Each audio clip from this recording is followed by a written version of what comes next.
इनमें से संवर्त स्वर कौन सा है? तो संवर्त स्वर है मुख की आकृति के आधार पे हमारे 4 प्रकार के स्वर होते हैं, जो 11 स्वर है। जब हम मुख का उसमें प्रयोग करते हैं तो उसकी 4 अलग-अलग संरचना बनती है। उन 4 संरचनाओं में प्यारे दोस्तों आपको ये ध्यान रखना है, एक संवर्त स्वर होता है जिसमें से राइट आंसर यहाँ पे क्या है आपका, यहाँ पर ई ऑप्शन, क्योंकि छोटा ई बड़ा ई, छोटा ऊ बड़ा ऊ, ये सब क्या कहलाते हैं? संवर्त। जिसमें मुख कम खुलता हो वो क्या कहलाते हैं? संवर्त कहलाते हैं। और जिसमें खुलता है मुख ज्यादा प्यारे दोस्तों वो कहलाते हैं विवृत, वो होता है आपका आ। Right answer B. हिंदी स्वरों का वर्गीकरण जब जीव के भाग के आधार पर किया जाए तो जीव के भाग के आधार पर जब हम 11 स्वर वर्णों में से जीव का इस्तेमाल करेंगे तो जीव 3 तरीके से फंक्शन करेगी। एक जीव का आगे वाला भाग, एक जीव का बीच वाला भाग, एक जीव का बिल्कुल बाद लास्ट वाला भाग। लेकिन जिह्वा था जीव की आकृति के आधार पर जो स्वर का भेद नहीं है वो विवृत, क्योंकि विवृत आता है मुख की आकृति के आधार पर स्वर के भेदों में। Right answer D. अर्ध विवृत स्वर क्या है जी? विवृत का अर्थ होता है मुख का खुलना। अर्ध विवृत का है जिसमें मुख आधे से ज्यादा खुले, वो क्या कहलाता है आपका अर्ध विवृत। तो अर्ध विवृत में आते हैं हमारे प्यारे दोस्तों यहाँ पे 2 वर्ण जो कि होते हैं अपने आप में सबसे बड़े। एक तो आपका ए और दूसरा आपका औ। इसमें से दिया हुआ है यहाँ पे बी ऑप्शन में बड़े वाला ए, इसीलिए राइट आंसर 3 का बी हो गया। निम्नलिखित में से कौन सा मूर्धन्य व्यंजन है?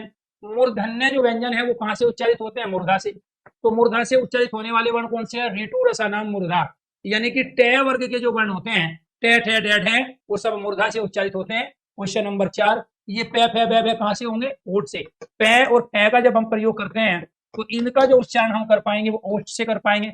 इसका उच्चारण जो है हम कंठ से कर पाएंगे। ये किस में आते हैं? चे वर्ग में। इसका उच्चारण तालु, ईचू यसा नाम तालु, चे छे जय झे। तो राइट आंसर क्वेश्चन नंबर 4 का हो गया आपका यहाँ पर बी ऑप्शन। प्रश्नवाचक और विषम्य बोधक को छोड़कर सभी वाक्यों के अंत में क्या प्रयुक्त होता है? तो प्रश्नवाचक चिन्ह तो आपका ये है, एक तो हम ये प्रयोग कर लेते हैं वाक्य के अंत में। विषम्य बोधक आपका चिन्ह है, लेकिन इन चिन्ह के अलावा भी एक पूर्ण विराम का चिन्ह होता है जो वाक्य के अंत में हम प्रयोग करते हैं, वो भी कथन की पूर्ण समाप्ति पर। वाक्य में जब हम अपनी बात पूरी कंप्लीट कर लेते हैं तो उसमें हम क्या लगाते हैं? पूर्ण विराम लगाते हैं। 5 का राइट आंसर हो गया बी।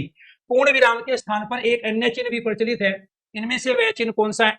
तो पूर्ण विराम के स्थान पर एक अन्य चिन्ह भी प्रचलित है, तो कौन सा प्रयोग करेंगे? Full stop. तो इसको क्या कहते हैं? हम फुल स्टॉप का चिन्ह कहते हैं। इसलिए राइट आंसर क्वेश्चन नंबर 6 का हो गया आपका प्यार दोस्तों डी ऑप्शन। कम समय में मैक्सिमम क्वेश्चन, वो भी विद सॉल्यूशंस आपको करने हैं। मुझे बाहर जाना है, रेखांकित को चिन्ह पहचानना है, तो मुझे बाहर जाना है, इसमें एक ही चिन्ह है और वो है प्यार दोस्तों यहाँ पूर्ण विराम का। पूर्ण विराम का चिन्ह कहाँ लगता है? वाक्य के कंप्लीट होने पर, कथन की पूर्णता के साथ में। राइट आंसर 7 का ए हो गया। राम अयोध्या के राजा थे में कौन सा चिन्ह प्रयुक्त होता है? तो राम अयोध्या के राजा थे, इसमें भी प्यार दोस्तों का अपने आप में कथन पूर्ण हो गया। कोई भी घटना, कोई भी प्रसंग, कोई भी कथन जब पूर्ण होता है तो उसको बोलते हैं पूर्ण विराम। उसका चिन्ह ये है। अल्प विराम का चिन्ह ये है। हंसपद कागपद का चिन्ह ये होता है, जहां त्रुटि होती है वहां प्रयोग होता है। और रेखिका का चिन्ह होता है अंडरलाइन। Right answer B. इनमें से शुद्ध शब्द छाटना है, तो इसमें से शुद्ध शब्द कौन सा है? ऋण। ऋण का मतलब होता है उधार, ठीक है। तो ये बैंक का ऋण हो या फिर किसी व्यक्ति का, तो यही अपने आप में रिजू होता है प्यार दोस्तों, आपको ध्यान रखना है, ठीक है। ऋतु शब्द अलग होता है, यहाँ पर क्या है? ऋण शब्द है, और ऋण में भी क्या आएगा? छोटे वाला री आएगा। एक होता है आपका पित ऋण। इस पित ऋण के अंतर्गत आप बड़े वाले री का प्रयोग करते हैं। बड़े वाला री कौन सा है? ये वाला, यानी कि इसमें एक आपका री ये होगा और दूसरा री प्यार दोस्तों इसके अंतर्गत हम ये प्रयोग करेंगे, लेकिन ऋण में छोटा ई आएगा। राइट आंसर हो गया आपका सी। निम्न शब्दों में से अशुद्ध शब्द छाटना है। अशुद्ध, ये आषाढ़ शब्द शुद्ध है वर्तनी की दृष्टि से। इसके बाद कष्ट भी सही है, रेशम भी सही है, लेकिन जो पुष्ट है ये क्या है? आपका अशुद्ध है, क्योंकि पुष्ट की सही वर्तनी बनेगी प्यार दोस्तों आपकी ये। तो राइट आंसर हो गया आपका यहाँ पर सी वाला ऑप्शन जो दिया है। बी यहाँ बाद में है, सी पहले है।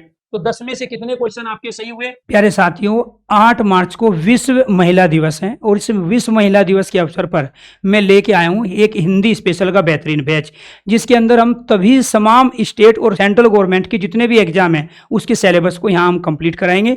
इस कोर्स की फीस रहेगी 399 रुपया। इसके अंदर हम हिंदी व्याकरण, हिंदी शब्दावली, हिंदी काव्य शास्त्र, हिंदी साहित्य, भाषा विज्ञान और हिंदी विविध, यानी कि हिंदी के सारे वे सेक्शन जो किसी भी एग्जाम में पूछे जाते हैं। आपका कोई भी एग्जाम हो, 10th पास हो, 12th पास हो, ग्रेजुएशन पास हो, या आप यूजीसी नेट की तैयारी कर रहे हो, आप क्लर्क की तैयारी कर रहे हो, पुलिस भर्ती की या फिर शिक्षक भर्ती की, प्यारे दोस्तों मैं सारा सिलेबस कराऊंगा इस हिंदी स्पेशल के बैच में कंप्लीट। धन्यवाद।